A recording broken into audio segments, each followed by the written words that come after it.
Oke, itu tadi sudah ada selingan video himpunan dan juga UKM yang ada di kampus. Iya, benar sekali. Seperti yang sebelum-sebelumnya ada video trailernya, jadi teman-teman udah bisa lihat sedikit-sedikit ya Kak Ya. tentang UKM atau HMJ-nya itu sendiri. Nah, setelah video tadi kita akan masuk ke materi nih Kak.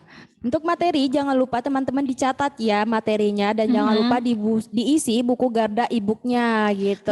Terus nanti di setiap akhir materi jangan lupa buat teman-teman ngisi kuis yang ada di LMS. Benar Yes, sekali. dan memang harus sungguh-sungguh karena Iya, itu nanti benar. keluar di sertifikat. Sertifikatnya. Terus juga untuk materi kita pagi hari ini nih Kak. Tentang apa Tadi tuh? kan sudah membahas tentang narkoba nih. Yes. Nah, sekarang kita membahas tentang kampanye pencegahan kekerasan seksual dan perundungan atau bisa disebut bully ya.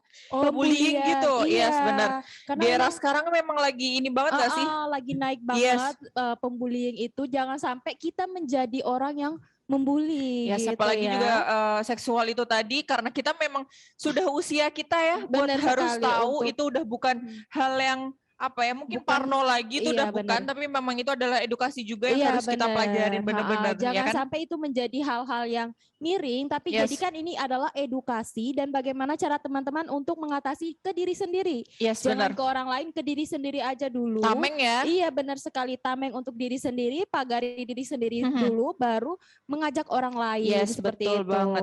Oke, moderator kita pada kali ini untuk materi ini ya. Iya. Itu dengan Ibu Desi Kiswiranti SSI MSC, tempat tanggal lahir Semarang 2 Desember 1985, status perkawinan telah menikah, dengan alamat rumah Jalan Waringin nomor 79, Sambilegi Baru, Lor Maguwoharjo, Sleman, Yogyakarta, dengan nomor telepon 0812 1583 4675. Bidang keahlian geotermal dan seismologi. Dengan riwayat pendidikan S1 Fisika Universitas Negeri Semarang pada tahun 2003 hingga 2007, S2 Geofisika Universitas Gajah Mada Yogyakarta di tahun 2011 hingga 2013. Riwayat pekerjaan untuk saat ini dari tahun 2015 hingga sekarang menjadi dosen jurusan Teknik Geologi IST Akprin Yogyakarta. Dan untuk riwayat karir, pada tahun 2017 hingga 2020, beliau menjadi Kepala Laboratorium Geokomputasi, dan di tahun 2021 hingga sekarang beliau menjadi Wakil Dekan Fakultas Teknologi Mineral IST Akprin Yogyakarta. Nah, yaitu tadi adalah CV dari Ibu moderator kita. Mungkin kepada Ibu Desi Kiswiranti SSI MSC kita persilakan.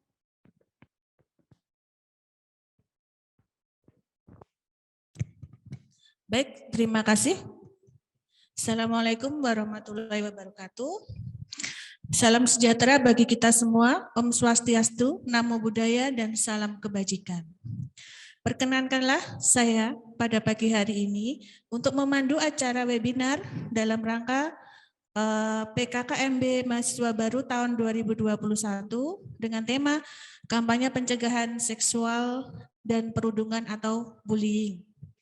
Nah, sebelum kita memasuki sesi webinar pada pagi hari ini, perkenankanlah saya untuk membacakan kurikulum vitae dari narasumber kita pada pagi hari ini, Ibu Salwa Usrati. Selamat datang Bu, sudah hadir ya.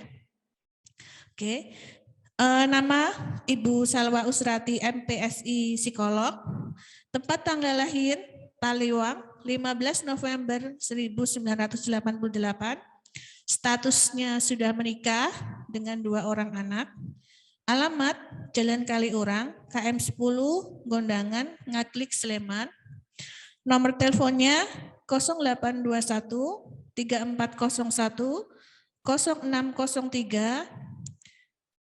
Ibu Salwa ini hobinya masak, makan, nonton, dan traveling. Mungkin kalau mau yang ikut jalan-jalan nanti bisa hubungi Bu Salwa ya.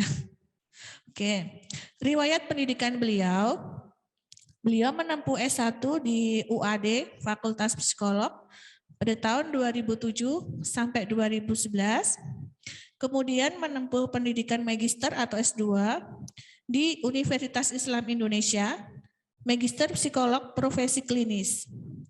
Nah, riwayat pekerjaan beliau saat ini, beliau sebagai psikolog di Puskesmas Ngaglik 1 dari tahun 2019 sampai sekarang. Nah, kira-kira Ibu Salwa ini nanti akan menyampaikan tentang memberikan pengetahuan kepada kita tentang perspektif mengenai bagaimana sih cara meningkatkan kesadaran dalam pencegahan kekerasan seksual dan bullying mungkin di kampus ya. Oke, masalah yang memang belakangan ini sepertinya semakin marak kita temui. Mungkin terutama kalau di bullying itu cyberbullying sekarang yang lagi ngetren ya. Nah, itu dapat menyebabkan kesehatan mental bagi yang terkena bullying gitu ya. Nah, nanti untuk lebih jelasnya nanti akan dibahas secara tuntas oleh Bu Salwa mengenai apa sih, mengapa dan bagaimana kekerasan seksual dan bullying itu. Oke. Tidak berpanjang-panjang, langsung saja saya persilahkan kepada Ibu Salwa untuk dapat menyampaikan materi pada webinar siang hari ini. Oke, terima kasih. Assalamualaikum warahmatullahi wabarakatuh. Silakan Bu Salwa. Terima kasih. Suaranya kedengaran nggak? Nggak kedengaran ya? Terdengar, Bu. Terdengar? Oh, tapi saya tidak mendengar suara saya ya. Iya. Oke. Ya. Terima kasih atas kesempatannya kepada Ibu yang sudah memberikan saya ini kesempatan untuk menyampaikan terkait bullying dan kekerasan seksual ya. Oke, Assalamualaikum warahmatullahi wabarakatuh. Waalaikumsalam warahmatullahi wabarakatuh. Selamat siang semuanya, semoga sehat selalu ya. Kemudian siang-siang begini memang enaknya tidur ya teman-teman. Tapi saya yakin teman-teman di sini semua masih semangat ya untuk mengikuti apa namanya ini PKKMB ya yang diadakan oleh IST Aprin ya. Merupakan salah satu kewajiban ya untuk para peserta semua harus mengikuti sampai akhir seperti itu. Tidak apa-apa mengantuk teman-teman, tapi jangan tidur ya seperti itu. Boleh mengantuk. Biasanya kan kalau ngantuk tuh kalau dengar materi lebih gampang masuknya dibanding dipaksakan untuk melek tapi nggak bisa masuk juga materinya nanti. Ya, mungkin saya langsung saja ke materi biar tidak memperlama.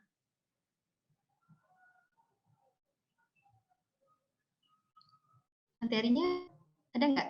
Oh, nggak ditampilin. Sebentar, Bu. Hah? Oh, yang menampilkan dari Bu Salwa? Oh, dari saya? Iya, bisa? Bukan dari panitia. Saya kemarin mengirimkan ke panitia biar panitianya. Oh, sebentar ya, Bu. Aja ya, biar saya tinggal menjelaskan aja.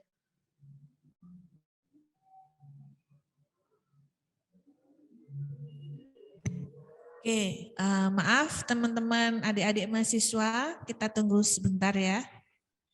Ya, nggak apa-apa. Oke, sebentar.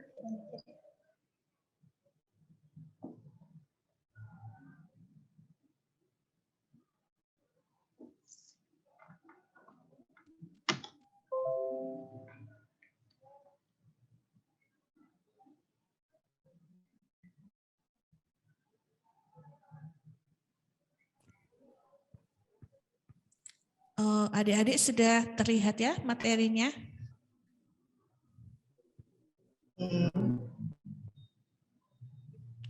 Sudah ya. Oke, silakan Bu Salwa. Oke. Ini materi terkait mencegah bullying dan kekerasan seksual ya. Saya ingin apa ya? Mungkin nanti boleh ya diskusi ya. Jadi tidak terlalu kaku, semacam ada interaktif ya saya dan para peserta, para mahasiswa di sini seperti itu. Kalau bullying itu sendiri kan mungkin sudah sering ya kita mendengar seperti itu. Kalau istilahnya perundungan. Terkadang kita mungkin tidak menyadari ya kalau kita itu pernah dibully gitu, atau kita sendiri pernah membuli orang lain gitu. Mungkin teman-teman pernah ya merasakan hal yang sama dulu waktu kecil atau ketika masa-masa sekolah, masa SD, SMP, SMA seperti itu. Mungkin teman-teman juga ada sebenarnya yang atau kita semua ini pernah mengalami yang namanya bulian seperti itu. Atau kita sendiri pernah menjadi pelaku dari bulian tersebut gitu. Tapi tanpa kita sadari ya teman-teman seperti itu.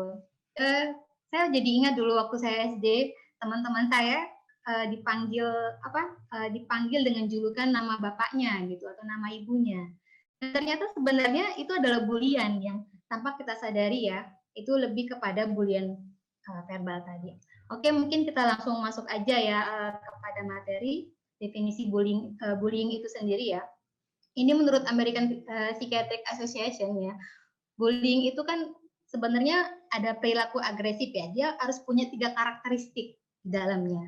Nah, 3 karakteristik. Yang pertama ada perilaku negatif. Ya, perilaku negatif ini tujuannya merusak atau membahayakan. Kemudian yang kedua, diulang. Jadi perilakunya berulang. Semacam itu sudah menjadi kondisional, kondisi atau kebiasaannya dia seperti itu. Dan yang ketiga, itu ada ketidakseimbangan antara kekuatan dan kekuasaan. Kekuatan dan kekuasaan bagi mereka yang kuat, bagi mereka yang berkuasa, dengan mereka yang lemah dan tidak punya kuasa. Jadi 3 hal ini sebenarnya yang penting dalam kita melihat apakah ini sudah termasuk perilaku bullying apa tidak, gitu ya. Jadi tadi kalau misalnya cuma perilaku negatif hanya merusak dan membahayakan, itu belum tentu masuk ke perilaku bullying. Tapi perilaku bullying itu dia ada objeknya, ada sasaran, ada target. Jadi kalau nggak ada target, berarti bukan bullying ya. Bisa jadi dia memang masalahnya di gangguan emosional atau gangguan perilaku seperti itu. Jadi orang dikatakan menjadi pelaku bullying itu ketika dia tadi perilaku negatif merusak membahayakan, perilakunya diulang secara terus-menerus atau dalam jangka waktu tertentu, biasanya orang yang menjadi pelaku itu sampai dia merasa puas membuli, baru dia berhenti dan mencari lagi objek yang lainnya. Kemudian yang terakhir tadi ada kekuatan atau kekuasaan yang tidak seimbang. Biasanya senioritas ke senioritas ya. Jadi hati-hati teman-teman seperti itu. Tapi tidak menutup kemungkinan juga junior melakukan bully kepada senior ya. Seperti itu. Jadi kita tidak bisa memastikan, tetapi yang ini yang sering kita bisa deteksi seperti itu. Berarti itu sudah termasuk kepada bullying kayak gitu. Nah, terus bagaimana dengan mereka yang padahal aku cuma bilang kamu kok gendutan, tapi dia sensitif, dia sudah merasa kalau aku dibully. Ya memang begitu, setiap orang kan punya persepsi ya terhadap pendapat orang lain seperti itu. Pada prinsipnya ketika kamu tidak ingin diperlakukan hal yang sama, maka jangan melakukan hal yang sama. Itu untuk menentukan apakah aku bullying apa tidak seperti itu. Jadi kalau misalnya kita nggak mau dibilangin gendut, ya jangan katakan gendut seperti itu. Walaupun cuma basa-basi ya, kamu gendutan ya sekarang ya, kamu kok kurusan ya. Itu kan sebenarnya kita sudah melakukan semacam komentar kepada fisiklinya dia kan seperti itu. Jadi di sini kita harus memahami di situ. Makanya penting kita sebenarnya penting ada empati dalam diri kita untuk melihat apakah ini benar, apakah ini salah seperti itu ya. Kalau aku mengatakan ini, kira-kira perasaannya dia bagaimana seperti itu. Oke, selanjutnya ke jenis bullying itu sendiri ya.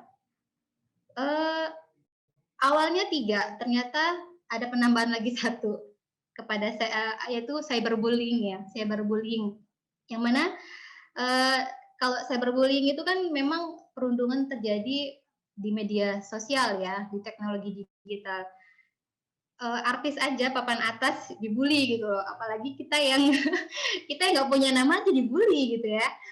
Saking jadi sultannya jadi banyak hatersnya gitu loh. Contoh kasus kan kayak artis Sultan itu kan apapun yang dibuat, misalnya ditayangkan, diupload di YouTube dan segala macam, tetap saja ada yang tidak suka dengan dia gitu. Akhirnya dibully dengan cara menyampaikan kritik pedas. Sebenarnya kan itu lebih kepada bullying lisan ya. Jadi itu yang paling umum terjadi di sekitar kita seperti itu. Dan bullying lisan itu siapapun bisa melakukan, mau laki-laki mau perempuan gitu ya, seperti itu. Mau dia anak, mau dia orang tua, siapapun itu. Nah, jadi verbal bullying ini tuh memang semacam dia tuh ringan, tetapi sebenarnya bisa menyakiti targetnya seperti itu.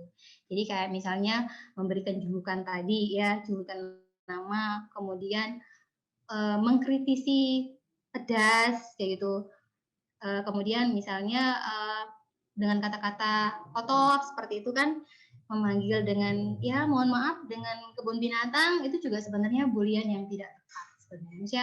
Itu bulian lisan seperti itu.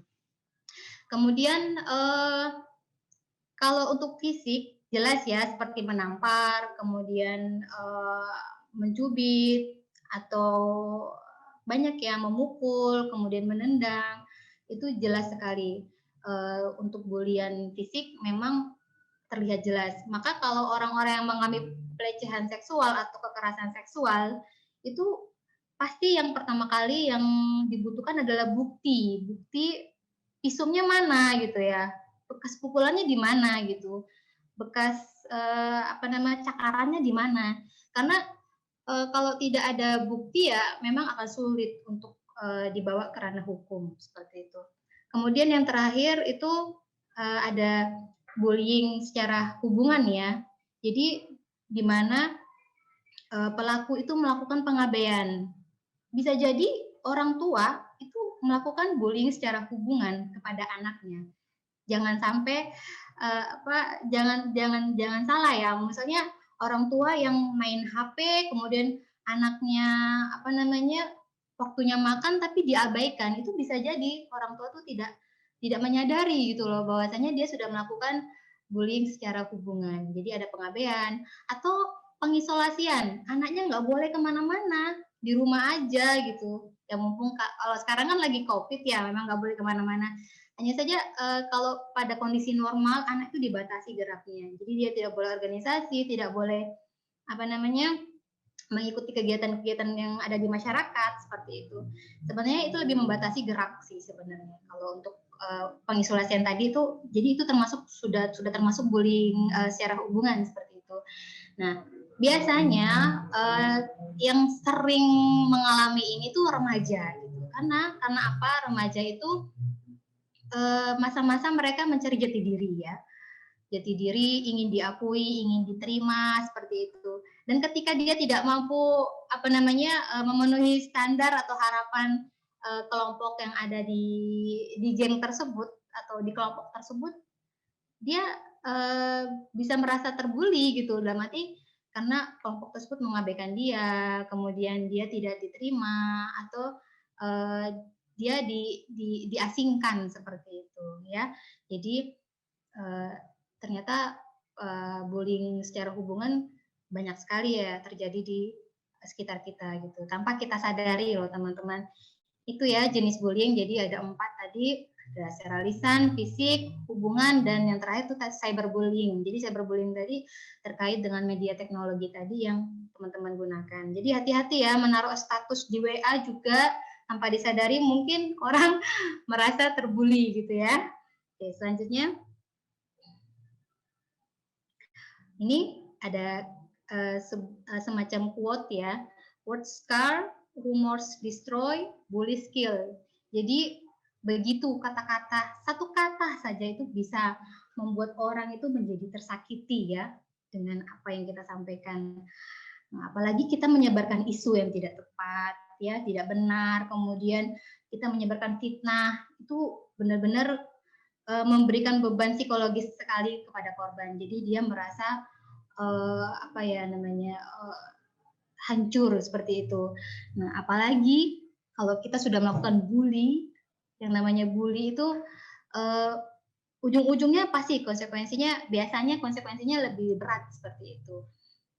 siapa yang bisa menanggung korban itu akan mengalami depresi. Depresi itu bisa mengarah kepada bunuh diri seperti itu. Jadi hati-hati dengan apa yang kita lakukan, apa yang kita sampaikan seperti itu. Jadi hanya dari kata-kata itu bisa merusak kayak gitu ya. Jadi hati-hati dengan kata-kata, mulutmu harimaumu ya, seperti itu. Oke, lanjut. Nah, dampak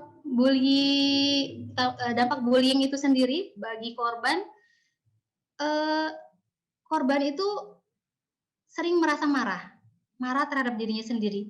Kenapa aku nggak ngelawan? Kenapa aku nggak bisa menolak kayak gitu? Kenapa aku nggak ngomong aja gitu? Marah juga sama pelaku bullyingnya karena dia sudah berusaha untuk tolong kamu jangan ganggu aku, tapi pelakunya tetap aja mengejar seperti itu. Dan orang-orang di sekitarnya juga nggak mau tahu, alah kamu cuma digituin aja udah marah. Padahal kan kita nggak suka gitu loh. Pada prinsipnya aku nggak suka gitu. Kalau aku nggak suka kenapa kamu memaksakan seperti itu. Tapi orang-orang di sekitar merasa itu udah hal yang biasa. Contohnya tadi kita memanggil nama teman kita dengan nama bapaknya gitu ya. Padahal itu kan kalau kita menjadikan itu kebiasaan, itu akan menjadi hal yang normal aja gitu. Padahal itu tidak memanusiakan manusia ya, seperti itu. Jadi sebenarnya psikologisnya orang yang mengalami dampaknya itu dia marah seperti itu. Dan ada rasa takut juga, takut kalau ke kampus, takut kalau misalnya ketemu dia di kelas, aku takut dibully lagi nih. Kemudian ada perasaan cemas ya, cemas akhirnya berpengaruh, dia tidak mau kampus, tidak istilahnya dia tidak mau tidak bisa fokus dengan tugasnya, berpengaruh pada akademiknya, kemudian tidur pun tidak nyenyak seperti itu. Dan kebanyakan orang-orang yang mengalami korban bullying itu sendiri memiliki self esteem yang rendah, jadi mereka kepercayaan dirinya menjadi lebih rendah karena aku orang yang tertindas seperti itu. Jadi dia punya mindset terhadap dirinya sendiri, aku orang lemah, aku tertindas.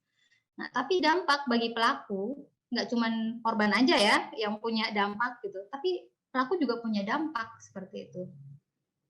Pelakunya akhirnya tidak mampu mengembangkan hubungan yang sehat karena kebiasaan membuli. Caranya gimana sih deketin cewek dengan baik gitu? Nggak tahu karena mereka sudah terbiasa dengan hubungan yang interaksi dengan orang lain itu dengan cara yang salah seperti itu. Mungkin dengan cara kekerasan, atau dengan cara teriakan, atau dengan cara-cara yang tidak tepat. Jadi mereka nggak mampu membangun hubungan yang sehat. Lalu gimana nih caranya kalau mereka yang sudah terlanjur jadi pelaku, terus ingin berubah, ya mau nggak mau harus berubah. Mereka harus melewati proses konseling, semacam mereka harus punya solusi ya. Mindset-nya dulu yang harus diubah. Mindset kamu tentang bullying, tentang pelaku bullying itu apa gitu. Apa yang kamu dapatkan dari melakukan bullying? Konsekuensi apa? Kemudian keuntungan apa yang kamu dapatkan kalau kamu menjadi pelaku? Jadi itu dulu yang kita pahamkan kepada pelaku bullying itu sendiri. Makanya kenapa dampaknya bisa sampai segitu? Karena kebiasaan tadi, dia punya sudah kebiasaan melakukan bullying, jadi sulit untuk membangun hubungan.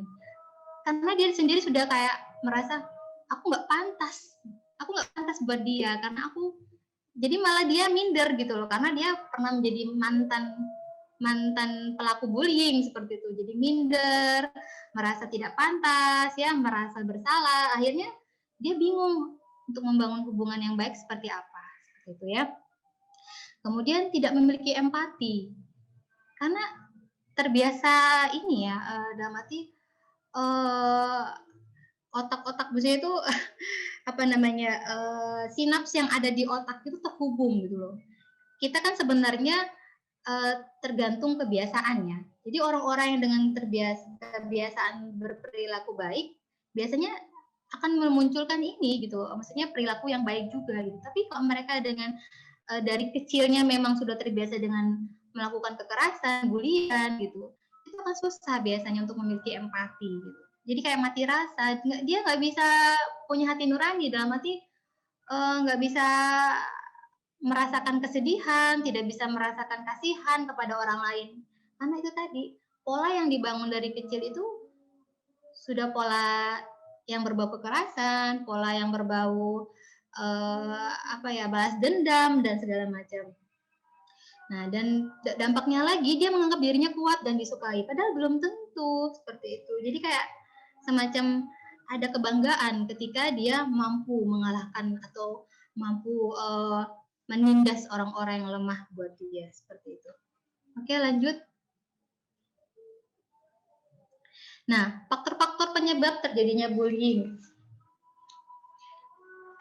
Di sini faktornya sangat ini ya, complicated ya sebenarnya. Jadi nggak hanya teman sebaya sih. Hubungan keluarga pun juga sangat berpengaruh. Segala sesuatu itu biasanya memang berawal dari keluarga ya. Tapi tidak menutup kemungkinan keluarganya baik, tapi teman sebayanya nggak baik gitu. Maka penting kita memilih teman, memilih kelompok, memilih geng. Siapa sih boleh nggak kita punya geng? Boleh, nggak ada yang salah dengan geng gitu. Tapi apakah geng itu membawa kita ke hal yang baik seperti itu? Makanya kalau di dalam agama kita, kalau kamu ingin kecipratan untuk jadi orang soleh, ya berkumpulnya sama orang soleh gitu ya. Kemudian kalau kamu berteman sama orang yang penjual parfum, ya badanmu nanti jual parfum juga. Tapi kalau kamu temenan sama orang yang jualan ikan, ya nanti badanmu ya bau ikan. Gitu. Jadi ini faktor-faktor yang menyebabkan terjadinya bullying ya. Dari hubungan keluarga, lingkungan emosional yang terlalu kaku gitu ya, kurang hangat, bapak ibunya misalnya masa bodoh, ketika anaknya baru pulang kuliah atau misalnya anaknya pingin cerita atau pingin sharing, bapak ibunya wes sekarepmu lah gitu ya, terserah kamu mau gimana. Jadi kayak kurang komunikasi yang hangat seperti itu. Biasanya orang-orang yang menjadi pelaku bullying itu karena mereka kurang kasih sayang atau perhatian dari keluarganya mereka. Kemudian ada juga penggunaan disiplin yang terlalu ketat gitu ya. Jadi segala kesalahan konsekuensinya adalah hukuman fisik gitu ya. Jadi dipukul lah atau misalnya mungkin ada yang dicubit seperti itu. Nah, akhirnya anak tidak mengembangkan yang namanya kepercayaan diri, tidak mengembangkan yang namanya penghargaan terhadap diri sendiri. Orang tua juga kurang memberikan penghargaan kepada anak, sehingga anak mencari cara pengalihannya kemana nih. Aku pengalihannya ingin berbuat sesuatu deh, ingin menindas biar aku tuh diakui, eksistensiku diakui nih sama orang lain. Makanya jangan salah orang-orang anak-anak remaja yang dengan kasus keliti itu banyak sekali. Coba hampir banyak itu karena kasus hubungan keluarganya yang kurang baik gitu. Selain dari teman sebaya ya seperti itu. Kemudian dari lingkungan keluarga ya, lingkungan keluarga tadi, masyarakat, sekolah itu juga harus mendukung gitu. Jika tidak mendukung, jadi bagaimana sih kita membuat suatu sistem di dalam kampus atau di sekolah itu kampus yang ramah seperti itu, ramah. Kemudian kita juga menciptakan hubungan yang sehat antara dosen kepada dosen dengan staf pegawai di sana atau antar mahasiswanya seperti itu. Itu dulu yang kita bangun, hubungan yang positif, hubungan yang baik ya. Kemudian apresiasi yang baik juga kepada mahasiswa seperti itu. Dan sebenarnya lingkungan masyarakat juga sangat mempengaruhi ya terjadinya bullying gitu. Bayangkan kalau di dalam satu masyarakat itu kan biasanya ada beberapa masyarakat itu yang juga menganggap bulian verbal itu hal yang biasa ya. Jadi saya punya cerita nih. Saya punya teman saya punya pamannya dipanggil Mbak. Loh, saya kan kaget kan. Kenapa dipanggil Mbak? Kan harusnya dipanggil Mas. Dia kan laki-laki, bilang kayak gitu. Karena dia gayanya kayak cewek gitu kan. Oh, walaupun gayanya kayak cewek kan nggak seharusnya manggilnya Mbak, kan tetap manggilnya Mas. Iya, dan masyarakat di sini udah biasa manggil dia Mbak. Karena gayanya kayak cewek, dia suka jualan jajan, suka masak jajan, suka jualan jajan. Kemudian dia sendiri menerima gitu kalau dipanggil Mbak. Siapa tahu loh sebelumnya dia nggak nerima kan. Kita nggak tahu ya manusia, siapa tahu awalnya dia tidak menerima dipanggil seperti itu. Tapi karena masyarakat yang merekonstruksi ya, masyarakat yang melabel, masyarakat yang membangun, masyarakat yang memberikan nama julukan kepada orang tersebut, akhirnya dia menerima itu. Padahal awalnya dia minder kan sebenarnya gitu. Sebenarnya masyarakat kita itu juga kadang tidak menyadari itu juga ya. Maksudnya kita sebenarnya melakukan itu juga kepada orang lain. Nah, sebenarnya yang penting di sini adalah itu tadi yang saya sampaikan, ketika kita tidak ingin diperlakukan hal yang sama, maka tidak melakukan hal yang sama juga kepada orang tersebut ya. Selanjutnya faktor penyebab yang lain, media. Jelas sekali ya, media itu dua sisi ya, dua sisi, ada sisi positifnya, ada sisi negatifnya, seperti itu. Nah, yang disayangkan itu kita mungkin banyak mungkin terkontaminasi dengan hal-hal yang negatif seperti itu. Nah, tapi di sini yang penting adalah bagaimana sih seseorang itu bisa memfilter segala sesuatu yang dibaca atau segala sesuatu yang didengar seperti itu. Karena media di sini sangat dinamis ya, istilahnya perkembangannya sangat pesat gitu. Perubahan, kemudian kebutuhannya juga semakin banyak ya. Orang-orang yang membutuhkan media sih, handphone aja. Anak-anak SMP sekarang sudah menggunakan handphone. Siapa yang bisa menjamin anak-anak itu bisa menonton sesuatu yang baik gitu? Maksudnya kita nggak bisa menjamin ya. Anak-anak SMP sekarang punya handphone yang diakses apa gitu. Kita nggak bisa menjamin itu. Nah, kalau misalnya anak SMP mengakses hal yang tidak baik, hal yang tidak tepat, khawatirnya anak SMP punya keinginan untuk mengikuti, istilahnya mencontoh dengan apa. Manusia itu sebenarnya 60% itu lebih banyak ini ya, dia visual ya, lebih suka melihat gitu. Kalau belajar sambil mendengar saja kurang cukup, tapi dengan melihat itu paling mudah dipraktekin. Makanya berbahaya sekali ketika anak SMP, SMA gitu ya, mengakses internet ya, mengakses media melalui handphone yang kita nggak bisa dampingin mereka, kita nggak bisa mensupervisi mereka. Bisa jadi kan mereka mencari situs-situs yang seharusnya tidak perlu dilihat seperti itu. Padahal itu membahayakan juga untuk mental mereka seperti itu. Tapi saya yakin untuk mahasiswa-mahasiswa ini akan misalnya mahasiswa ini kan sebenarnya transisi dari remaja ke masa dewasa awal. Tapi jangan salah, dewasa awal juga sering mengalami yang namanya pergejolakan psikologis ya. Karena di fase-fase 18 tahun sampai 23 tahun, masa-masa itu sebenarnya itu masa awal dia transisi dari remaja.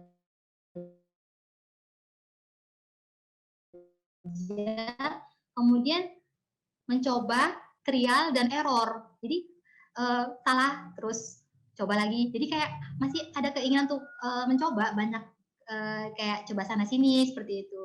Itu karakteristiknya dewasa awal. Jadi trial, coba, error, coba lagi, error. Jadi untuk para mahasiswa di sini juga ya wajar ya, misalnya melakukan kesalahan gitu. Tapi percayalah kalian punya cara sendiri untuk membangun sebuah pribadi yang positif ya, mindset yang baik terhadap diri kalian sendiri. Karena kalau tidak, kalau teman-teman sendiri tidak membentengi atau tidak mampu memfilter segala sesuatu yang ada di media, itu nanti akan berpengaruh pada perilaku. Perilaku kita itu kan memang sangat-sangat dipengaruhi oleh lingkungannya. Tapi tidak menutup kemungkinan juga kita sendirilah yang memilih untuk seperti itu. Gitu. Jadi hati-hati dengan media itu tadi. Jadi teman-teman dari sekarang mulailah membentengi diri dengan hal-hal yang positif seperti itu. Karena media sekarang kita nggak bisa filter ya. Kita nggak bisa mengkondisikan sesuatu yang di luar kita, tapi kita bisa mengkondisikan diri kita sendiri. Siapa yang bisa memfilter? Kita buka situs ini, ternyata ada iklan. Siapa yang bisa memfilter iklan itu? Nggak bisa. Itu permainan media seperti itu. Oke, selanjutnya. Nah, pencegahan dan penanganan bullying ya. Sebenarnya penanganan bullying itu sendiri yang pernah saya saya tangani itu kalau untuk pelaku itu memang kita melakukan konseling ya. Konseling, kamu kenapa sih melakukan itu? Kamu tahu nggak resikonya apa, konsekuensinya apa? Kamu bisa nggak merasakan apa yang dirasakan korban? Jadi lebih kita menggali itu dulu gitu loh. Alasan kamu melakukan itu apa? Gitu. Kebanyakan mereka iseng, merasa puas, ingin dianggap aja Bu kayak gitu. Jadi anak-anak memang seperti itu. Biasanya yang saya tangani itu remaja ya, remaja SMP. Kalau SMA sih udah jarang ya saya temukan. Kalau SMP masih, cuman tidak menutup kemungkinan gitu. Bullying itu masih ada gitu ya. Sampai SMA walaupun sampai kita yang dewasa-dewasa ini juga tidak menutup kemungkinan kita melakukan bullying juga gitu. Nah, cuman di sini kan pentingnya kita mencegah di sini kan memang dimulai dari mahasiswa dulu. Mahasiswa kan ini agen perubahan nih.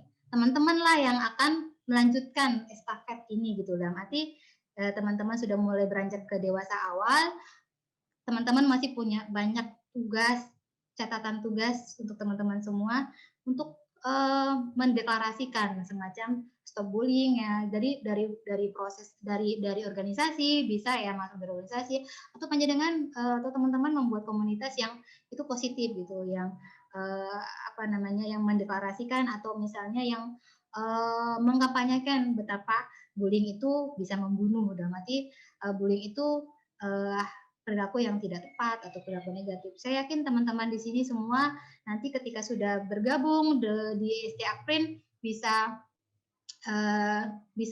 menyuarakan kembali gitu ya, semacam terus disuarakan. Walaupun itu sudah basi tetap terus disuarakan karena yang namanya pelaku bullying itu mati satu tumbuh seribu gitu ya. Jadi tetap terus dilakukan. Itu tadi ya untuk pencegahan dan penanganan ya, konsultasi ke psikolog. Kemudian untuk korban itu tadi tunjukkan prestasi ya, jalin pertemanan dengan banyak orang ya, pertemanan dengan banyak orang dan itu positif untuk teman-teman seperti itu. Tumbuhkan rasa percaya diri karena pelaku bullying itu senang sekali mengusili korban-korban yang dia pendiam, yang dia itu kelihatan lemah seperti itu. Kalian juga harus punya power gitu loh. Kalau aku tuh tidak terbantahkan, aku nggak mudah diganggu seperti itu. Nah, tidak terpancing untuk melawan. Biasanya kan pelaku tuh senang banget dipancing dikit, terus kita bereaksi, wah tambah senang dia, tambah gangguin lagi gitu. Jadi diabaikan seperti itu. Apalagi misalnya dia datang di hadapan kita, sebaiknya dihindari, jangan didekati seperti itu. Nah, jadi kan bully itu sebagai penyemangat untuk sukses. Ya itu tadi saya sampaikan, orang mau berkata apapun terhadap kita, mau dibilang kita jelek, mau dibilang kita kamu tuh nggak ada apa-apanya, kamu tuh anak inilah gitu ya, terserah gitu. Itu kondisi yang di luar kita. Tentu kita nggak bisa mengontrol itu ya. Orang mau benci sama kita nggak bisa mengontrol. Tapi itu tadi, kita bisa mengontrol diri kita. Kita fokus dengan apa yang bisa saya kontrol, apa yang bisa saya pilih untuk hal yang positif untuk diri saya seperti itu. Nah, jangan menunjukkan sikap takut atau sedih. Soalnya kalau kita kelihatan takut atau sedih, aku tuh makin senang tuh gangguin kita gitu. Jadi tetap tenang, cool down gitu. Kalau bisa tenang dan itu tadi pelan-pelan menjauhi dia, tidak mendekati.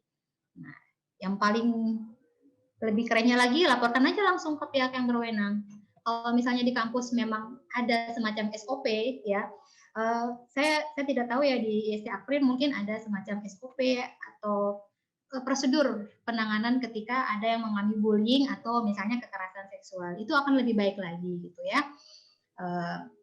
Atau misalnya ada semacam corner atau tempat pusat aduan di kampus ketika ada beberapa mahasiswa yang mengalami bullying atau kekerasan seperti itu. Mungkin itu salah satu pencegahan yang bisa dilakukan.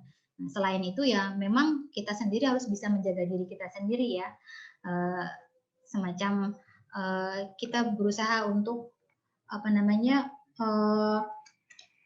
menghargai diri kita sendiri. Soalnya kalau kita nggak hargai diri kita sendiri, orang juga akan menganggap kita remeh seperti itu ya. Oke, selanjutnya. Oke, kekerasan seksual ya, langsung saja. Nah, kemarin saya mencari kekerasan seksual ya, RUU tentang penghapusan kekerasan seksual memang belum ada, belum disahkan gitu. Karena memang masih berdebat dalam hal itu ya. Saya tidak tahu bagian orang DPR-nya atau apanya gitu.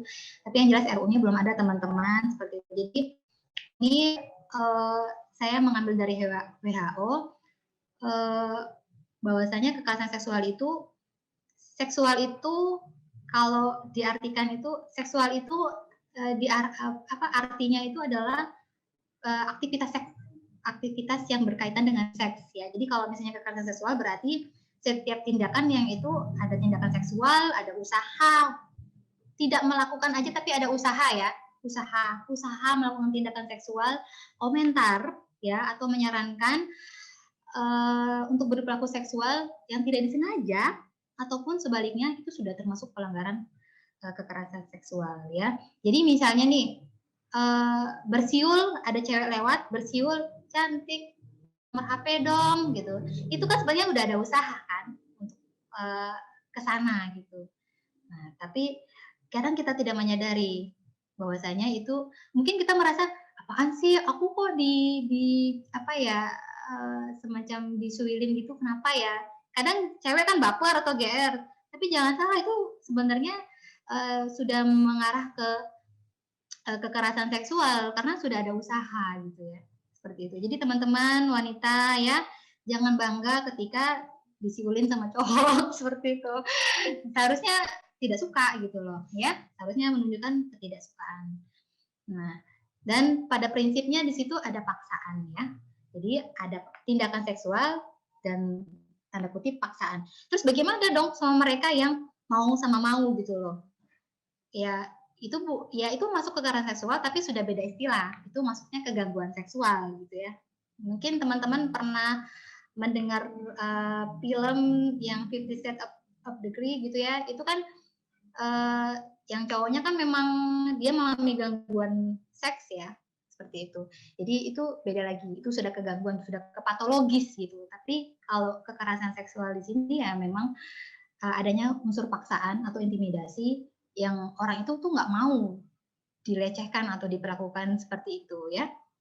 Nah, kemudian ini saya mendapatkan Undang-Undang Nomor 35 Tahun 2014. Ini sebenarnya undang-undang tentang perlindungan anak, tapi di dalamnya ada terkait kekerasan. Nah, jadi kekerasan itu timbulnya kesengsaraan atau penderitaan secara fisik ya. Jadi kekerasan baik itu fisik, psikis, seksual ya, termasuk penelantaran itu termasuk kekerasan terhadap kekerasan juga ya. Soalnya di sini tidak ada istilah ya, cuman kekerasan aja. Karena memang belum disahkan. Hanya saja tadi menurut WHO itu tadi kekerasan seksual itu adanya tindakan seksual, usaha, tindakan seksual ya, komentar atau menyarankan dengan cara yang paksa ya tadi. Oke, lanjut.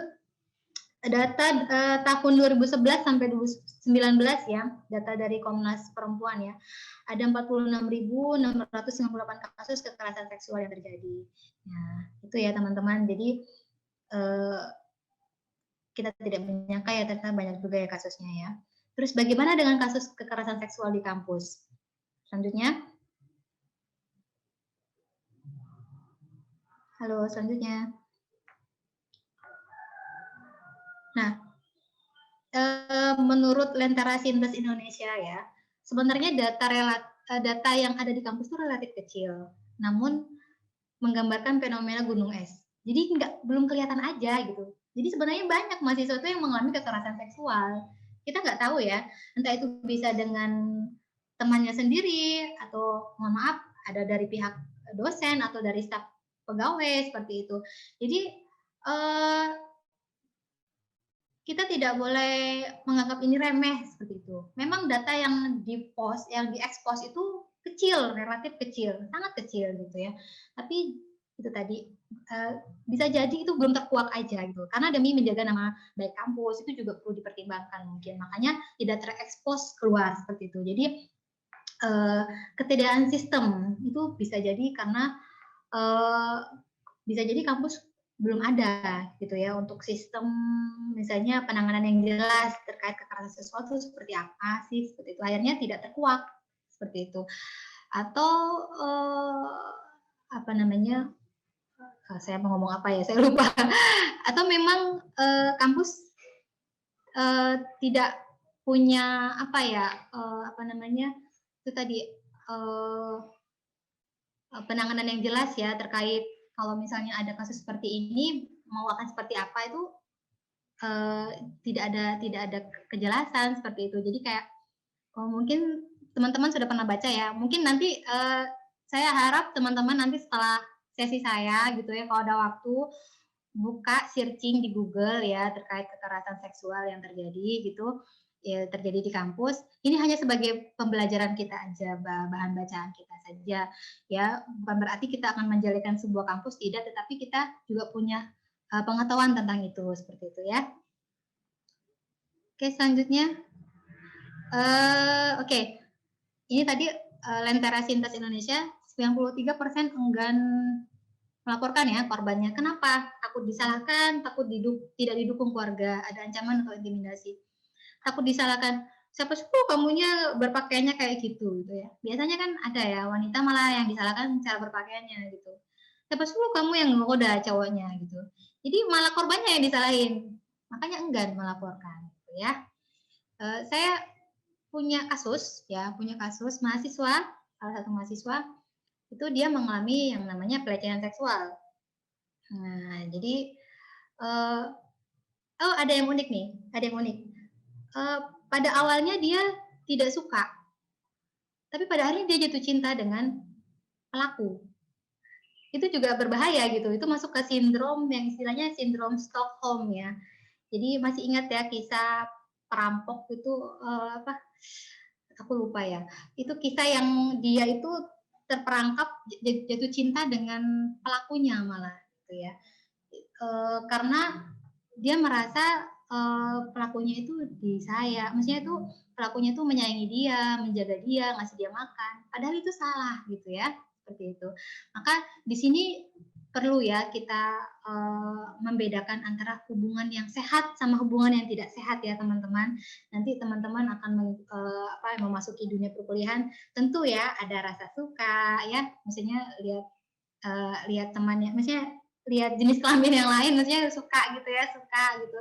Jadi hati-hati dengan itu. Jadi biasanya hubungan-hubungan yang tidak sehat itu juga bisa mengarah ke sini. Jadi karena dia takut disalahkan, akhirnya dia tidak melapor gitu. Karena dia memang awalnya memang dia merasa risih karena dilecehkan, tetapi dia menganggap udahlah aku sekaligus aja sama dia gitu. Maksudnya punya hubungan aja sama dia. Padahal sebenarnya kan itu tidak sehat ya. Kemudian takut tidak didukung keluarga, itu takut juga. Kemudian ada ancaman atau intimidasi. Bisa jadi ancamannya dari pelaku gitu loh. Mungkin awalnya mereka pacaran. Mungkin pelakunya usil gitu ya. Mau video dia pas lagi ganti baju. Biasanya kan kalau ini menurut cerita ya teman-teman, cerita para mahasiswa yang konsultasi ke aku gitu.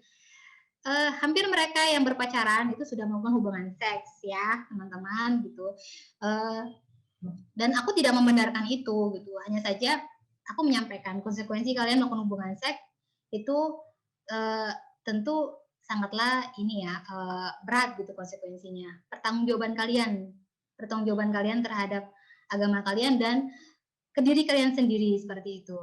Nah jadi sebenarnya ketika mahasiswa-mahasiswa itu yang berpacaran, itu hampir semua sudah melakukan hubungan seks.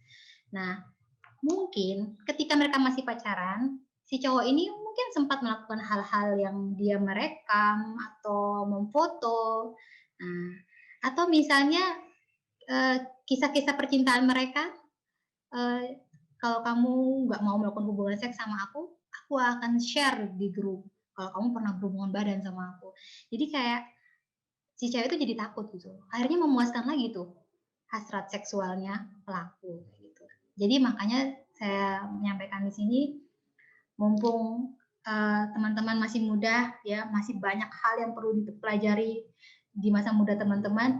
Jadi mulailah untuk membangun hubungan yang sehat ya dengan lawan jenis teman-teman. Teman-teman boleh mengenal berbagai cewek, mengenal berbagai cowok, tapi satu prinsipnya, bangun hubungan yang sehat gitu ya. Oke, selanjutnya ini data ya mengenai pelecehan seksual di ranah kampus, tapi ini menurut LPM ya. Kita tidak bisa menjadikan patokan karena data itu bermain terus kayak gitu. Menurut ini, gitu. Dan tidak perlu, maksudnya ini hanya sebagai referensi aja, bukan hal yang harus dipercaya banget gitu. Tapi kalau mau dipercaya juga boleh gitu ya. Nah, tapi ini respondennya cuma 32. Respondennya masih sedikit, masih kecil gitu ya. Yang seperti yang saya bilang tadi, seperti gunung es, karena tidak banyak yang tidak mau menjadi partisipan. Karena menganggap itu hal yang memalukan atau saya jadi takut gitu, seperti itu. Mungkin dia takut kalau dia ketahuan mengalami kekerasan seksual dan akhirnya nanti dia mendapatkan intimidasi dari pasangannya atau dari pelaku. Ini menurut LPM MEMI ya. Jadi kayak penelitian dia menyebarkan kuesioner ya dari ke 32 responden. Jadi 100% korban yang mengalami kekerasan itu adalah perempuan. Nah, ini alasan tidak bersedia melapor, tadi stigma tadi, kemudian merasa malu, ya, kekurangan bukti untuk melapor. Buktinya mana? Orang kamu juga mau sama mau kok, gitu kan? Itu dia, susahnya juga di situ. Kemudian trauma. Dia trauma untuk melaporkan. Bisa jadi karena memang ada ancaman itu tadi, sampai dia nggak bisa tidur. Menganggap suatu hal yang wajar, relasi kuasa nih, menganggap suatu hal yang wajar, makanya dia tidak melapor. Jadi dia memaklumi pelaku itu berbuat seperti itu ke dia. Karena itu tadi, dia awalnya sebenarnya nggak suka, tapi lama-lama suka gitu. Kemudian relasi kuasa pelaku yang kuat dan lainnya. Nah, ini kesediaan melapornya terlihat ya 37,5%, yang tidak mau 62,5%. Untuk pelecehan seksualnya fisik jelas ya 43,8%. Kalau mahasiswa yang cerita ke saya itu, mohon maaf saya akan menceritakan secara gamblang. Jadi awalnya itu dia ketemu di perpustakaan, terus pas ada buku yang jatuh, dia kebetulan nggak pakai jilbab ya. Mohon maaf payudaranya kelihatan. Si cowoknya bilang, wow payudarmu montok kayak gitu. Dia awalnya, apaan sih kayak gitu kan? Apaan sih kok ngomong kayak gitu? Awalnya dia risih, tapi lama-lama dia jatuh cinta karena semacam mendapat rayuan gombal dari laki-laki seperti itu. Ya itu hati-hati ya dengan rayuan laki-laki ya teman-teman. Tapi saya tidak menyalahkan laki-laki ya di sini ya teman-teman. Kemudian itu fisik ya. Dan kadang rayuan laki-laki itu kadang misalnya dia cerita lagi pas lagi jalan gitu, tiba-tiba si cowoknya datang tabokin pantatnya gitu, wow montok kayak gitu, tapi dia senang gitu loh. Tapi sebenarnya itu hal yang nggak ini kan, sebenarnya nggak etis kan, hal yang itu tuh nggak boleh. Kita tuh ada agama yang membatasi bagaimana sih batasan kita sebagai seorang seorang, kalau di Islam ya, sebagai seorang muslim gitu ya, kita ada batasan. Kita melihat aja 3 detik itu nggak boleh, lebih dari 3 detik itu sudah termasuk zina mata gitu. Makanya kenapa di dalam agama berpuasalah kamu ya, sholatlah kamu seperti itu untuk menghindari kita untuk tidak melakukan ya. Jadi hasrat laki-laki itu tidak ini ya tidak tersalurkan ke sana gitu loh. Jadi hasratnya bisa dipendam gitu. Kalau kamu tidak bisa menahannya, menikahlah gitu loh. Kalau kamu merasa mampu. Kalau nggak mampu ya udah, kamu harus berpuasa ya, menahan diri kamu dari hawa nafsu kamu sendiri kayak gitu. Karena memang laki-laki itu punya struktur otak seks itu yang lebih besar dibanding perempuan. Itu kita akui ya. Makanya kenapa di dalam Islam laki-laki boleh menikah sampai 4 gitu ya. Boleh, nggak apa-apa, poligami aja gitu. Tapi kalau kamu nggak bisa adil, udah cukup 1 aja. Kalau nggak bisa ngasih makan anak orang, nggak usah 4 ya. Gitu. Kemudian secara verbal, nah ini tadi sebenarnya kalau kasus pasien saya itu secara fisik dia dapat, isyarat dia dapat, verbal dia dapat 37,5% ya kalau secara verbal. Oke, selanjutnya jenis kekerasan seksual ya menurut WHO. Nih, serangan seksual ya, pemerkosaan, sodomi, oral paksa, kopulasi itu artinya pemerkosaan. Kopulasi oral paksa, kemudian serangan seksual dengan benda ciuman paksa ya. Kemudian ini ada juga pelecehan seksual ya, sebutan berkonteks seksual, membuat lelucon dengan konteks seksual seperti itu. Oke, saya pernah ini sih melihat, teman-teman pernah lihat ini nggak, makanan dirty chick? Kalau lihat bentuk gambar dirty chick, paham nggak bentuknya apa? Nggak paham ya? Oke. Nah, nanti kalau misalnya pas lewat, perhatikan baik-baik ya Dirty Chick gitu. Itu sebenarnya media itu juga sebenarnya mempengaruhi diri kita sendiri gitu loh. Bahwasanya itu Dirty Chick gitu loh. Itu coba nanti pelan-pelan teman-teman perhatikan gambar logo Dirty Chick ya. Aku tidak menyalahkan itu, tapi ya itu tadi media itu sebenarnya secara tidak langsung memberikan gambaran juga terkait itu. Kemudian menyebarkan video atau foto yang mengandung konten seksual ya tanpa izin, memaksa seseorang terlibat dalam pornografi. Kemudian tindakan penuntutan, pemaksaan kegiatan seksual pada seseorang ya. Nih, syaratnya kalau kamu mau selamat, syaratnya kamu harus nge-seks dulu sama aku. Ini kan sebenarnya pemaksaan ya, teman-teman. Kemudian melarang seseorang untuk menggunakan alat kontrasepsi untuk mencegah penyakit menular seksual. Nah, ini bahayanya lagi nih mereka yang penyintas HIV gitu ya. Sudah tahu dirinya HIV tapi memaksakan melakukan hubungan seks tanpa kondom. Itu kan berbahaya sekali, nanti kan bisa menular gitu ya. Kemudian selanjutnya jenis kekerasan yang lain ada aborsi paksa ya, pernikahan secara paksa. Itu juga termasuk dalam kekerasan seksual.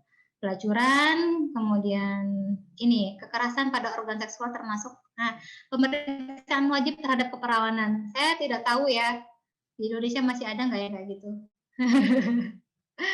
Ya, atau biasanya gini nih, mungkin ada beberapa prinsip, beberapa orang yang punya prinsip.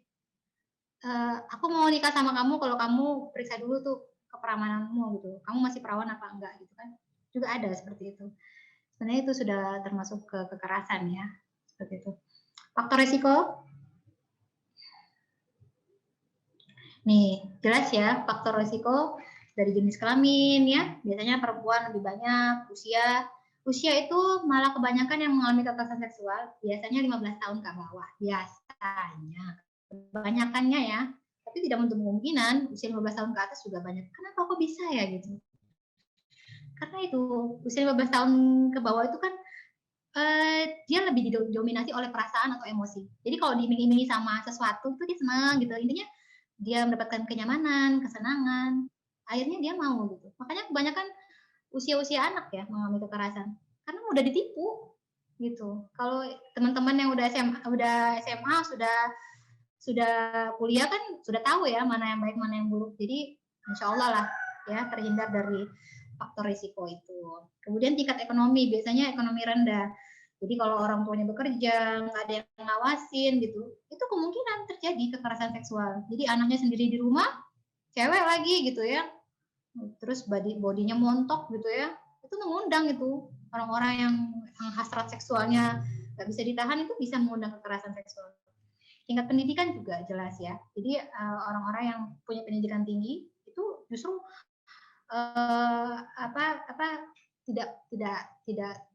tidak terpapar oleh itu. Misalnya orang-orang yang punya pendidikan tinggi itu kan memang secara berpikirnya sudah bagus, sistematis, kemudian juga dia sudah punya inisiatif untuk mencari solusi atau cara pencegahan gimana sih biar tidak mengalami yang namanya kekerasan seksual seperti itu. Jadi kalau mereka yang pendidikan SMA ke bawah kemungkinan risiko untuk mengalami pelecehan seksual lebih besar sih. Kemudian kerentanan lingkungan ya, terpapar lingkungan. Jadi ya bisa jadi kayak misalnya Joli itu yang di Surabaya atau Pasar Kembang, kita juga nggak tahu yang ada di Jogja, kemungkinan juga rentan orang-orang yang tinggal di situ juga mengalami kekerasan seksual. Seperti itu. Karena dia berada di lingkungan yang memang orang-orang bekerja sebagai seks komersial gitu. Ya. Kemudian pengalaman terhadap kekerasan seksual, biasanya orang-orang yang mengalami kekerasan seksual itu nanti jadi pelaku lagi gitu. Pelaku kekerasan seksual. Karena bisa jadi itu tadi ya, mindset yang salah ya, dia balas dendam gitu. Aku mau balas dendam, mau tak incar semua laki-laki, mau tak jadi kayak ingin membuktikan gitu loh, kalau aku juga perempuan yang kuat gitu. Ini pengaruh obat-obatan juga bisa ya, karena obat itu kan memang sifatnya kan menurunkan kesadaran ya. Jadi kalau orang lagi mabuk gitu ya, hati-hati ya. Misalnya kamu mabuk sama pacar kamu, hati-hati nanti tiba-tiba terjadi sesuatu. Ya, seperti itu. Dan korban juga merasa tidak tidak kalau habis minum obat atau alkohol itu kan korban juga jadi kayak pusing gitu kan, tidak sadar. Akhirnya orang punya kesempatan untuk melakukan kekerasan seperti itu. Nah, memiliki pasangan lebih dari satu. Ini aku sempat baca ya, ini kok bisa ya? Kalau orang yang punya istrinya 2 gimana ya? Apa juga melakukan kekerasan seksual? Ya bisa jadi gitu. Kalau aku melihat, kalau kita melihat mungkin di sini lebih kepada mereka yang playboy ya, playboy terus dia juga bisa jadi punya tuntutan kepada pacarnya untuk memuaskan hasrat seksnya, itu bisa. Atau orang pun yang sudah menikah kemungkinan melakukan kekerasan seksual kepada istrinya sendiri, bisa jadi. Kalau dilihat dari beberapa analisis, bisa jadi dia membandingkan, kamu kok nggak bisa seperti dia, seperti itu. Akhirnya dia melakukan kekerasan. Mungkin istrinya lagi capek, tapi dia dipaksa untuk melakukan. Karena itu tadi ada perbandingan. Biasanya seperti itu kalau orang-orang yang punya pasangan lebih dari satu. Jadi membandingkan perilaku seksnya dia dengan istri yang lain gitu. Sehingga ketika ada hal yang tidak sesuai dengan dia, misalnya dia tidak mendapatkan ekspektasi hubungan seks menurut dia akan memaksa seperti itu ya. Oke, lanjut lagi dampak ya. Ini dampak fisik jelas ya, masalah kehamilan dan reproduksi. Jadi dampak dari kekerasan seksual ya jelas kehamilan tidak diinginkan ya, otomatis itu. Dan ketika seseorang mengalami mengalami kehamilan yang tidak diinginkan, dia tidak aware dengan kehamilannya akan berpengaruh pada janinnya, dia tidak menjaga kesehatannya, dia tidak ingin kehamilan itu, ingin aborsi dan segala macam ya. Itu dampak fisiknya. Reproduksinya jelas ya, kalau hamil di usia 15 tahun jelas, padahal secara reproduksi anak usia 15 tahun maupun dia udah mes, tapi secara rahim dia belum matang untuk melahirkan seperti itu. Kemudian meningkatnya meningkatnya penyakit penular seksual. Jadi jelas sekali ya dampaknya kekerasan seksual, apalagi kalau objeknya banyak ya, objek A, B, C, D, ya udah semua didatangi ya menularlah seksual itu. Maaf ya. Bu Salma. Jadi misalnya nih, ini waktunya sudah habis. Nanti ya, habis ya. mohon untuk dipercepat. Nanti bisa kita lanjutkan ke diskusi untuk 2 pertanyaan. Ya. Terima kasih Bu. Ya, terima kasih. Saya langsung mau potong aja ya, dampak psikologisnya itu tadi depresi, stres, kemudian harga dirinya turun ya. Jelas sekali munculnya keluhan somatik. Keluhan somatik tuh mungkin teman-teman kenal ya. Jadi kalau teman-teman kalau mau ujian sering sakit perut, pusing, kemudian sakit perut, pusing, dada sesak, itu tandanya panjenengan sedang mengalami keluhan somatik ya. Itu ciri-cirinya, berarti panjenengan lagi stres. Nah, jadi teman-teman yang pernah mengalami hal itu boleh nanti konsultasi di puskesmas ya. Ini promosi sekalian. Kemudian hambatan dampak sosialnya, hambatan interaksi sosial jelas ya, masalah rumah tangga juga jelas. Mungkin teman-teman juga sudah tahu. Soalnya lanjut pencegahan kekerasan, pencegahannya lanjut pencegahan. Nah, pendekatan individu jelas ya. Individu itu sendiri, jadi kita sebagai individu memperbanyak ya ilmu pengetahuan, ilmu tentang kekerasan, itu penting sekali. Pendekatan perkembangan dari kecil, anak usia dini kita udah ajarkan mana area yang nggak boleh dipegang, mulut ya, bagian dada, bagian pantat dan area kelamin itu nggak boleh dipegang sama orang asing seperti itu ya. Itu pendekatan perkembangan. Jadi kita mengajarkan dari usia dini itu sudah lebih penting lagi ya. Kemudian tanggapan perawatan kesehatan. Jadi di sini kita mencegahnya dengan sosialisasi ya. Kalau di puskesmas kan kita melakukan sosialisasi ke sekolah-sekolah dari SD, SMP, SMA terkait kekerasan seksual. Kemudian pencegahan sosial komunitas itu juga ada dengan cara misalnya di komunitas tersebut memberikan edukasi atau misalnya menyebarkan video-video tentang pencegahan kekerasan seksual. Itu sangat bermanfaat sekali untuk masyarakat. Jadi masyarakat juga aware gitu ya bahwasannya kekerasan seksual itu terjadi di mana saja dan di sekitar kita gitu. Kemudian penegakan hukum dan kebijakan itu jelas ya, harus ada aturan yang jelas, kemudian hukuman yang jelas bagi pelaku biar dia tidak melakukan lagi, jadi kapok lah seperti itu. Kemudian pendekatan agama itu tadi jelas sekali ya, bahwasanya kita yang beragama pasti punya batasan tertentu ya dalam berhubungan atau berinteraksi dengan manusia lainnya seperti itu. Istilahnya kalau di dalam agama Islam kita kan yang muhrim, yang bukan muhrim seperti itu ya. Mungkin teman-teman sudah tahu seperti itu. Yang keluarga siapa, yang bukan keluarga. Tapi jangan salah, kekerasan seksual juga terjadi di keluarga. Hanya saja ini pendekatan agama yang dimaksud sini, kita harus punya iman yang kuat ya. Dalam arti bagaimana kita bisa mengelola hawa nafsu kita sendiri. Ya, mengelola diri kita biar tidak terjerumus kepada hal-hal yang itu dosa sebenarnya seperti itu. Oke, udah itu saja. Terus ini ada yang mau didiskusikan? Oh iya, ya boleh. Okay. Nanti adik-adik mahasiswa bisa melihat materinya dari LMS ya. Oke, baik.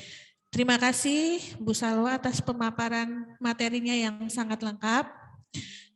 Saya persilakan kepada adik-adik untuk 2 penanya. Silakan.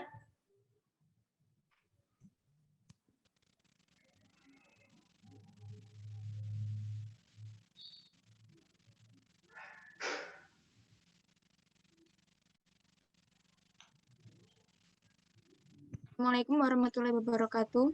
Waalaikumsalam warahmatullahi wabarakatuh. Sebutkan nama ya. Ya, perkenalkan nama saya Dinda Rana Pertiwi dari Teknik Kimia dengan NIM 211017013. Jadi pertanyaan saya itu Bu, yang pertama bagaimana cara menyikapi atau melawan pelaku pelecehan seksual seperti catcalling di jalan gitu Bu, dan gimana membuat mereka itu jera. Karena itu sangat sering banget dijumpai di mana-mana ya Bu, bahkan di lingkungan terdekat pun. Terus yang kedua, bagaimana cara menghilangkan trauma terhadap seseorang yang menjadi korban pelecehan seksual. Ya, terima kasih Bu. Oke, berikutnya penanya kedua. Maaf. Silakan dijawab dulu Bu Salwa. Terima kasih. Jadi bagaimana ya menyikapi kalau ada pelaku yang apa tadi yang kamu bilang tadi, saya tadi kurang mendengar. Calling Catcalling Bu. Hah? Catcalling kayak gimana ya Bu? Kalau bahasa kasarnya di Jawa tuh dibajul ya. Dibajul. Enggak kayak semacam apa ya? Apa itu? Siul-siul gitu loh Bu. Disiul ya. Oke, disiul ya. Ya. Menyikapi ya.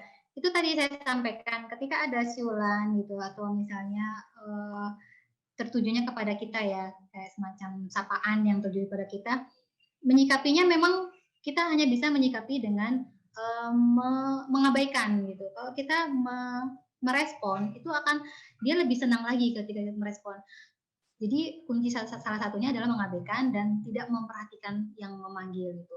Nah, terkait untuk memberikan efek jera itu tidak mudah ya Mbak untuk memberikan efek jera.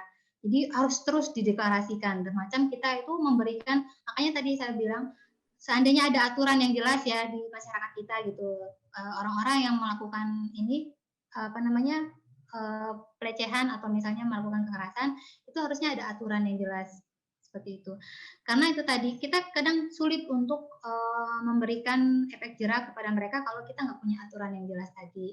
Kemudian penanganannya seperti apa? Itu sih kalau menurut saya ya yang bisa kita lakukan tadi, lakukan pengabaian, tidak merespon. Karena semakin direspon dia akan semakin senang gitu. Berarti siulanku ini berhasil menarik perhatiannya dia seperti itu.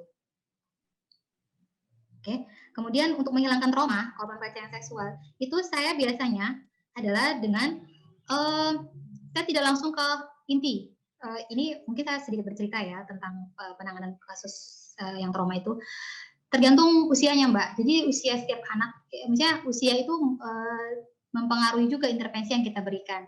Jadi kalau untuk anak-anak, tentu kita nggak bisa langsung to the point gitu. Kita mengajak bermain dulu, menggambar, mewarnai seperti itu. Jadi kita alihkan dulu ya.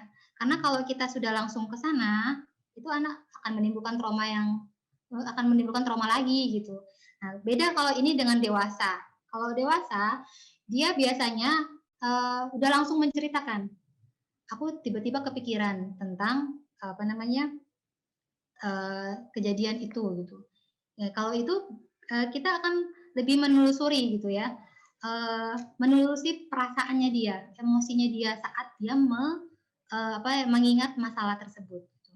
Kita harus membawa pasien itu untuk menerima kondisinya. Jadi kalau misalnya tiba-tiba dia ingat, kalau terus dia merasa sedih, ya sudah, biarkan rasa sedih itu muncul, biarkan rasa marah itu muncul. Jadi kita minta pasien itu meluapkan, katarsis, jadi meluapkan dulu apa yang kamu rasakan.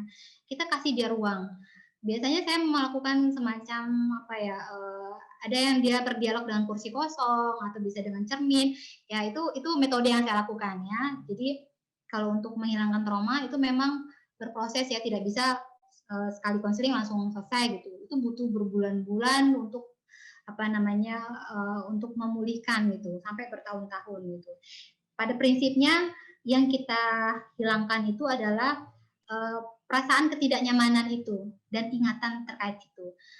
Bukan kita menghilangkan ingatan, tetapi bagaimana dia bisa berdamai dengan trauma yang pernah dia alami. Itu sih pada prinsipnya. Tapi kalau lebih jelasnya memang itu sudah ranahnya ke psikolog ya. Jadi kalau untuk menghilangkan trauma silakan konsultasi ke psikolog seperti itu. Lebih lanjut.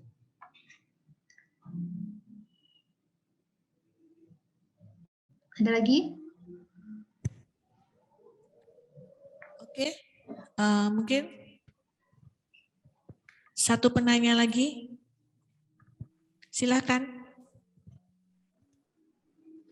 Selamat siang Ibu, perkenalkan nama lengkap saya Mariatta Vanededu, asal saya dari Nagikio, NTT. Sebelum saya bertanya, saya ingin menyampaikan satu contoh kasus. Saya pernah menonton di salah satu channel YouTube menyampaikan kurikulum dan peraturan di setiap negara itu berbeda-beda. Dan misalkan di negara ini salah satu sekolahnya membuat larangan di mana murid dilarang memiliki teman satu sekolah dengan tujuan mencegah terjadinya bullying.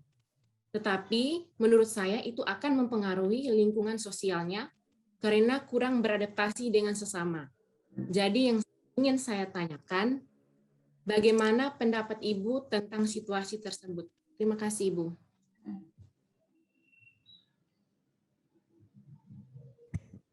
Oke, terima kasih atas pertanyaannya yang sangat menarik.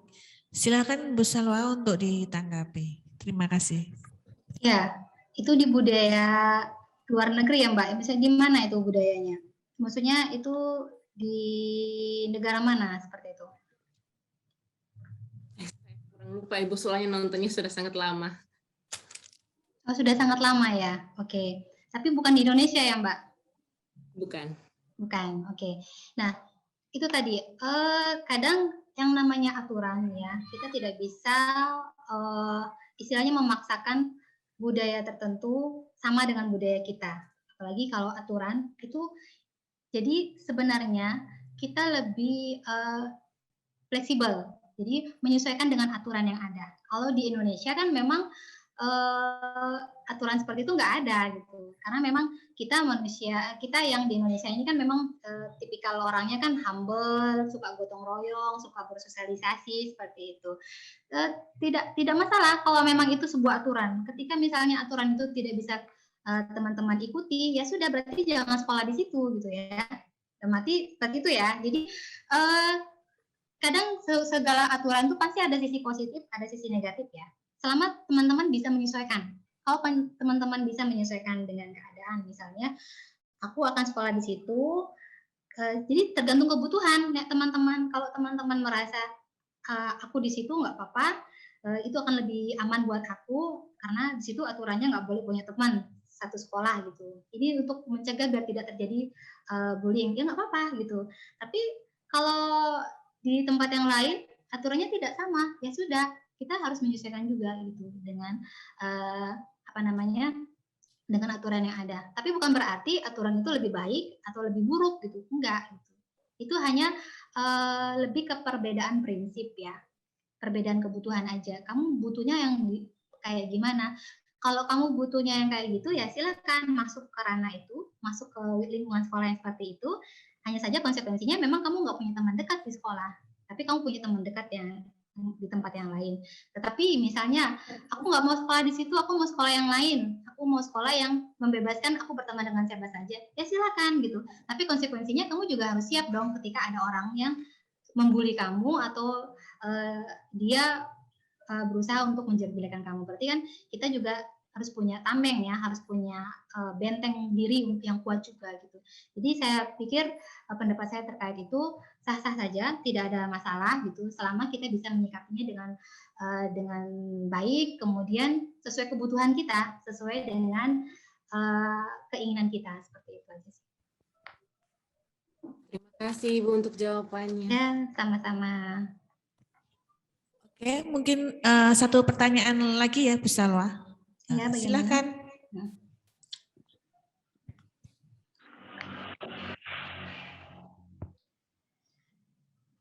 Selamat siang. Ya, selamat siang. Terima kasih atas waktu kepada saya. Perkenalkan, nama saya Helmi Fain Putra Lende dari Teknik Elektro dengan NIM 211041018. Izin bertanya Bu mengenai bullying. Apakah jika seseorang yang terus-menerus dirundung di sekolah atau di kampus tanpa adanya perlawanan dari korban, apakah kesehatan mental korban dapat terganggu? Dan saya ingin bertanya juga mengenai pelaku bullying. Apakah pelaku bullying berpotensi menjadi psikopat karena suka melakukan kekerasan dan tidak berempati? Sekian Bu dan terima kasih. Oke, terima kasih pertanyaannya. Silakan Bu Salwa untuk ditanggapi. Ini pertanyaannya bagus banget ini yang terakhir. Yang psikopat tadi itu. Okay. Nutup yang mantap, Bu. Iya, aduh luar biasa ya. Sebenarnya kalau dampak kepada korban jelas ya, secara mental ya. Itu seperti yang saya sampaikan tadi, pasti akan kebanyakan mengalami depresi. Jelas itu depresi, kemudian stres yang berkelanjutan, PTSD ya, post traumatic stress disorder. Jadi kayak dia mengalami trauma yang berkepanjangan karena memang dampak dari perundungan tadi seperti itu. Nah, kemudian yang pertanyaan kedua tadi apakah bisa ke psikopat gitu ya? Mungkin kita harus bisa membedakan ya antara psikopat sama perilaku bullying. Kalau perilaku bullying itu memang kelihatan banget dia nyata.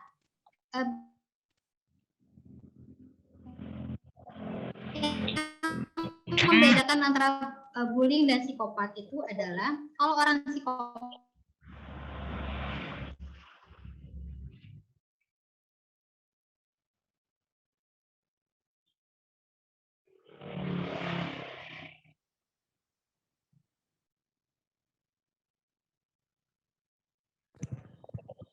Nampaknya ada gangguan sinyalnya dari tempat Bu Salwa.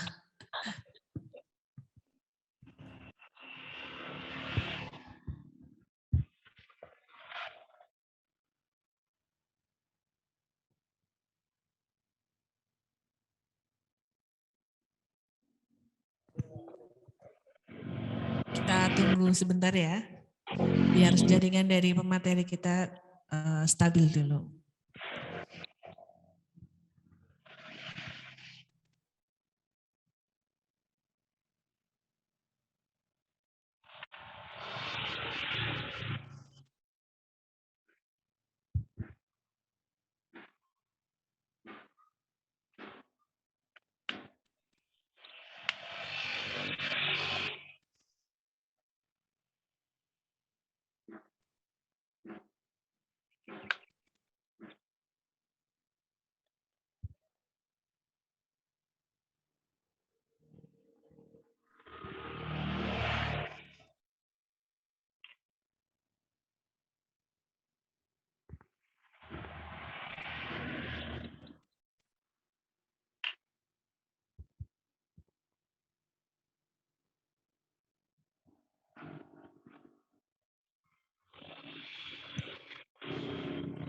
Oke, karena ini ada kendala teknis dari jaringan dari pemateri kita dan karena keterbatasan waktu kita, mungkin nanti untuk lebih selanjutnya bisa menghubungi beliau.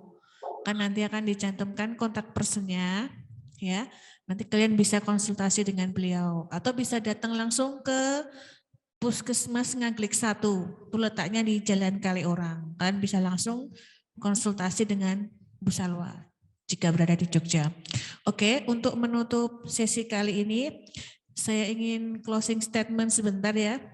Dari apa yang tadi sudah disampaikan oleh Bu Salwa, bahwa ketika kita tidak ingin diperlakukan orang dengan jelek, maka kita jangan memperlakukan orang dengan jelek. Oke, gitu aja. Sekian dari saya. Terima kasih. Semangat belajar buat adik-adik agar lebih termotivasi lagi. Oke, terima kasih. Assalamualaikum warahmatullahi wabarakatuh.